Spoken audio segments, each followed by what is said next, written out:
Hi guys, welcome back for part 2 of our workshop in which we are going to create a full female character concept from start to finish.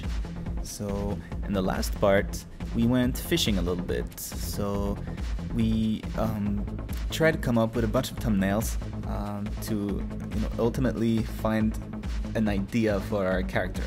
And what we came up with is what we see in the top right corner of the screen right now, and that is a jouster from the future. A couple requirements before we start.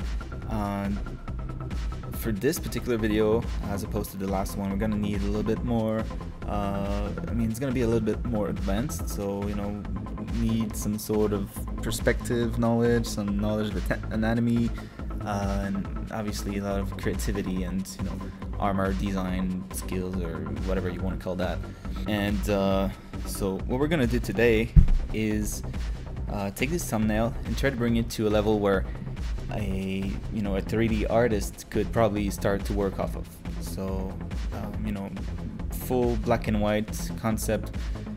I'm not expecting this to be completely final by the end of it, but at least it's gonna be really damn close to. Now, what I start to think about when I begin this step of the process is a background story for my character.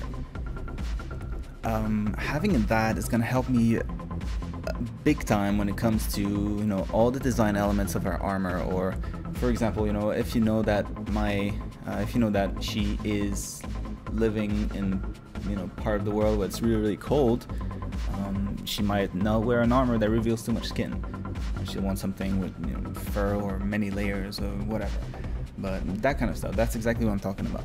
So for her, knowing that she's a jouster, she's gonna need some type of jousting armor for sure, to deflect direct hits from the spear of her opponents.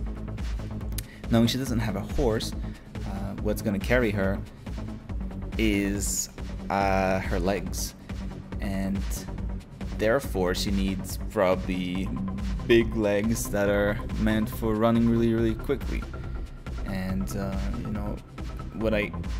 little story that I have going on for her is her sport in her universe is probably similar to what we have here as what would be Formula 1 here, or NASCAR, or drag racing, or whatever, where you have a car, you tweak it, and then you throw it against other people, and then you try to compete with it. And she is probably one of those mechanics that just found those legs in a dumpster, or she bought them really cheap at a arms shop somewhere, and she worked on them for a while, and then she's a proud owner of those tweaked legs, and she's ready to go against whoever to win all titles, or whatever. But now that I have this kind of information, all these points, they drive design elements. So the legs are going to be big, long, fast. The armor is going to be kind of pointy. It's going to be, since she's going to go fast, it's probably going to be aerodynamic somehow. And maybe if we want her to be a little bit cocky, for example, we can remove the helmet to show that she's not scared of a direct hit to the face, or she's not wearing a shield as a jousting knight would be. What I try to keep in mind also when I'm at this step is the 70% and 30% rule.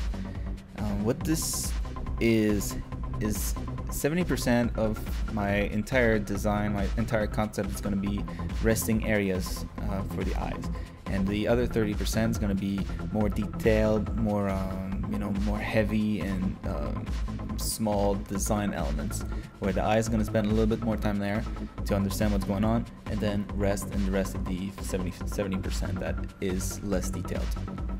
What this allows is, well, as I said, for your eyes to rest a little bit. And you probably have noticed that when this is not applied, so when let's say when the character is maybe 90% detailed and then 10% rest area, it gets really tiring, and it's really hard to understand what's going on with the armor, with the design, with the whole thing.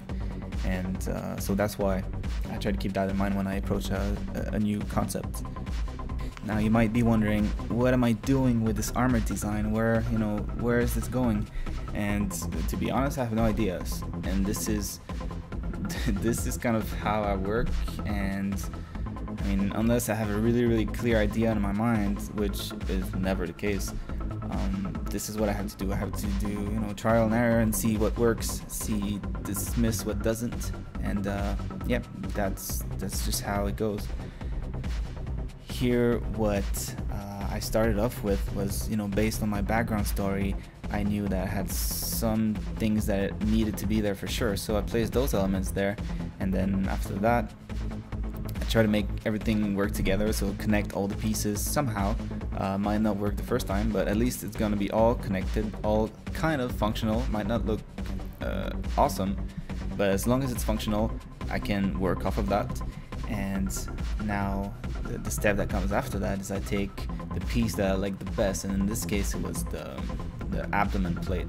I really like the lines that I had going on, and more angular shapes and some curves here and there, but really subtle. And I'm gonna propagate all of that throughout the rest of the character. What we really want to avoid here is having different shape languages throughout the same armor. So let's say having soft and round edges at the top, and then at the bottom maybe having the complete opposite, so more hard angles and straight lines, and that would just scream as poor design choice. You really want to approach this as a manufacturer. So let's say you build cars, for example, and you are a Lamborghini. It makes, when you think of it that way, it's really easy to spot a Lamborghini. Even though you don't know the exact model that you're looking at, you can always tell it's a Lamborghini because they have such a strong shape language that they use throughout all of their lines, all their models. And this is exactly what we want to try to find here. So we want to find something like that and then apply it throughout the armor so that it feels like it's been built by the same company. Now, if after doing your best, it's still not 100% there, what I do is I trick the eye into thinking it is. And what I use for that is shape repetition. So in this case I use a triangle, and I stamped the triangle shape everywhere I could on this armor, and you can see it pretty obviously. And what this does is that the brain will think that, oh, since there's a triangle there and it's a really simple shape, an obvious shape that you're really easily attracted to it, it'll make you feel like since all the pieces have it, there must be some sort of link between all the pieces, and it looks as if they all belong together. And it's trickery, but it really works, and you can do that with anything, logos, even colors, or like patterns or whatever. That's gonna be the end of part 2 for this character tutorial.